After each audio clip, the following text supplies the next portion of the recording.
పాట వినకపోతే నిద్ర పట్టదు. మీరు పాట వినాలంటే నేను పాడినా ఏంటి?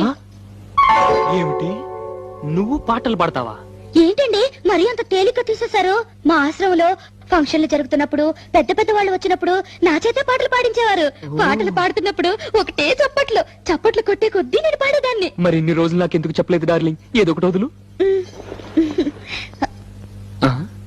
తలుపులు ముయ్యండి. ఏ ఎవరిని వింటారనా? కాదండి, నా పాట మీరు తప్ప మీరు ఎవ్వరూ వినకూడదు.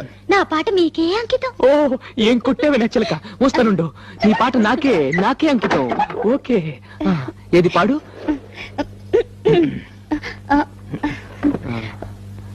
అబ్బా, మీరు నా మొహం అంత చూడకండి, నాకు సిగ్గేస్తుంది. నీ మొహం చూడకుండా ఇంకేం చూడమంటావే? మీరు వెనక్కి తిరగండి. నా దగ్గర ఎందుకు సిగ్గు? మీరు వెనక్కి తిరుగుతాను నా పాడతాను. ఓకే ఓకే ఓకే, నా వీపు చూసి పాడు. ఆహా. దేవుడా దేవుడా